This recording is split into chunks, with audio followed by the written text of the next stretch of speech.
કેમ છો વિદ્યાર્થી મિત્રો? પાઠશાળા મિત્રના આજના વિડીયોમાં આપણે 9મા ધોરણમાં વિજ્ઞાન વિષયમાં ચોથો પાઠ છે પરમાણુનું બંધારણ, જેના સ્વાધ્યાયની સમજૂતી આ વિડીયોમાં આપણે મેળવીએ.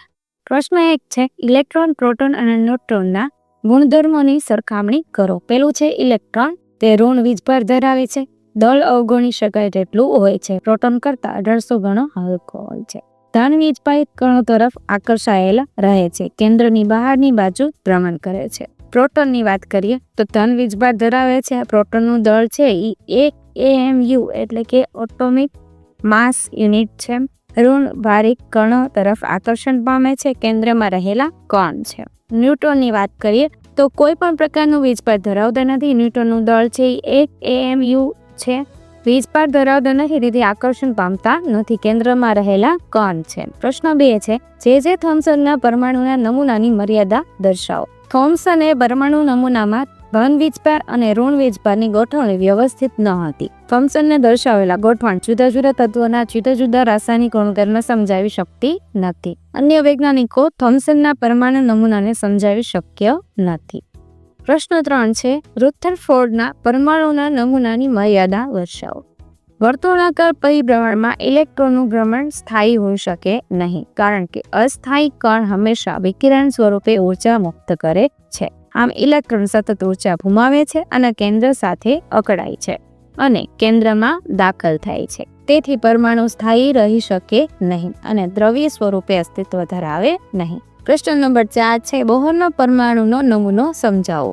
નીલ્સ બોહરે પરમાણુ બંધારણ અંગે નીચે દર્શાવેલ અભિધારણાઓ રજૂ કરી છે. ઇલેક્ટ્રોન મુક્ત રીતે ભ્રમણ કરતો હોય તો તે કક્ષાને માન્ય કક્ષા તરીકે ગણવામાં આવે છે. સ્વતંત્ર કક્ષાઓમાં પરિભ્રમણ દરમિયાન ઇલેક્ટ્રોનિક વિકિરણ સ્વરૂપે ઉર્જા મુક્ત કરતા નથી. આ કક્ષાઓને ઉર્જા સ્તર તરીકે ઓળખવામાં આવે છે, જેમને KLMN અક્ષરો દ્વારા અથવા તો n બરાબર 1 2 3 4 સંખ્યાઓ વડે દર્શાવવામાં આવે છે. પ્રશ્ન નંબર 5 છે, આ પ્રકરણમાં રજૂ થયેલા પરમાણુના નમૂનાઓ સરખામણી દર્શાવો. થોમ્સનના પરમાણુ નમૂનો. પરમાણુ ધન ભારિત ગોળાનો બનેલો છે અને તેમાં ઇલેક્ટ્રોન જડેલા હોય છે. પરમાણુઓ ઋણભાર અને ધનભાર સમાન માત્રામાં હોય છે, તેથી પરમાણુ વીજભારની દ્રષ્ટિએ તટસ્થ હોય છે. રુથરફોર્ડનો પરમાણુ નમૂનો છે. પરમાણુમાં રહેલ ધન ભારિત કેન્દ્રને પરમાણુનું કેન્દ્ર કહે છે. તેમાં પરમાણુનું સમગ્ર દળ સમાયેલું છે. ઇલેક્ટ્રોન કેન્દ્રની આસપાસ ચોક્કસ કક્ષામાં પરિભ્રમણ કરે છે. પરમાણુના કદની સાપેક્ષે તેનું કેન્દ્ર ખૂબ જ નાનું હોય છે. બોહરનો પરમાણુ નમૂનો. ઇલેક્ટ્રોન ચોક્કસ કક્ષામાં ભ્રમણ કરે છે, તેને ઉચ્ચ સ્તર કહે છે. સ્વતંત્ર કક્ષાઓમાં પરિભ્રમણ દરમિયાન ઇલેક્ટ્રોન વિકિરણ સ્વરૂપે ઉર્જા મુક્ત કરતા નથી. આ કક્ષાઓમાં KLMN વગેરે દ્વારા દર્શાવાય છે. પ્રશ્ન 6, પ્રથમ 18 તત્વોની વિવિધ કોષોમાં ઇલેક્ટ્રોનની વહેંચણીના નિયમો દર્શાવો. પરમાણુની વિભિન્ન કક્ષાઓમાં ઇલેક્ટ્રોનની વહેંચણી બોહર અને બરી નામના વૈજ્ઞાનિકોએ સૂચવી. જુદા જુદા ઉર્જા સ્તરમાં ઇલેક્ટ્રોનની સંખ્યા દર્શાવવા માટે નીચે મુજબના નિયમો અનુસરવામાં આવે છે. પેલું છે, કક્ષામાં હાજર રહેલા ઇલેક્ટ્રોનની મહત્તમ સંખ્યા 2n 2 સૂત્ર દ્વારા છે એ દર્શાવાય છે.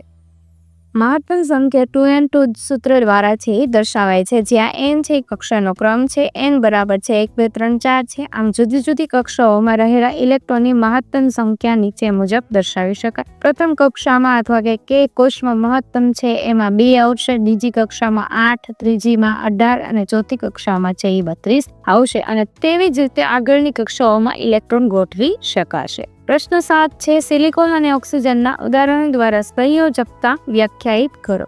14 સિલિકોન છે, ગ્રેટર ધેન આવશે 2K, 8L અને 4N. આમ સિલિકોનની બાહ્યતમ કક્ષામાં 4 ઇલેક્ટ્રોન છે. આથી અષ્ટક રચના પ્રાપ્ત કરવા 4 ઇલેક્ટ્રોનની ભાગીદારી કરશે.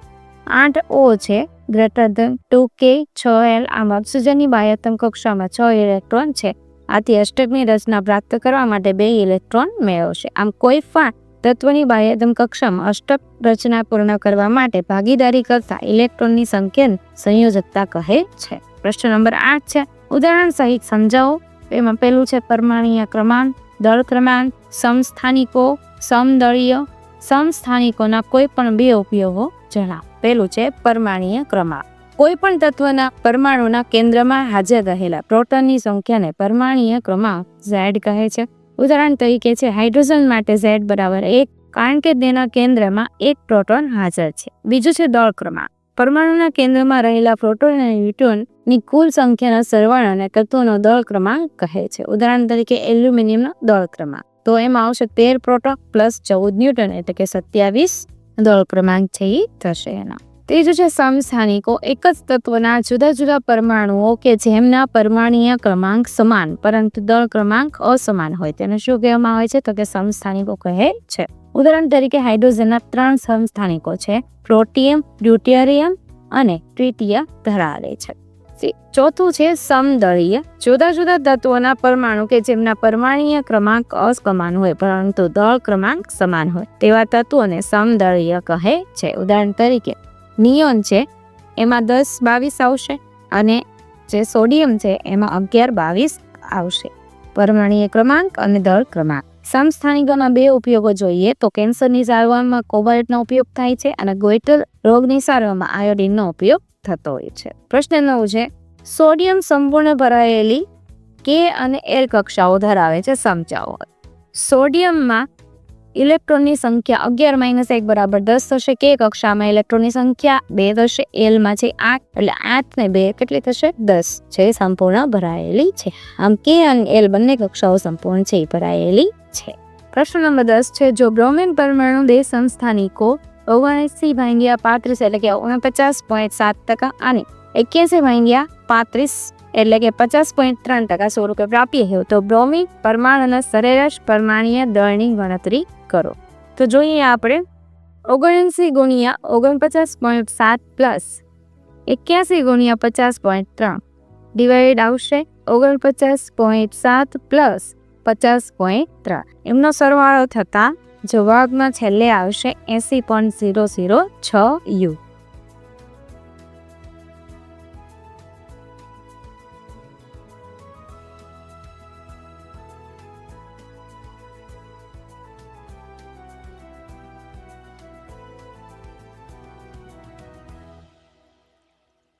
પ્રશ્ન 12 છે જો Z બરાબર 3 હોય તો તત્વની સંયોજકતા શું હશે? તત્વનું નામ પણ દર્શાવો. Z બરાબર 3 છે. ઇલેક્ટ્રોનની રચના 2 1 આવશે. સંયોજકતા ઇલેક્ટ્રોન 1 છે, સંયોજકતા 1 છે.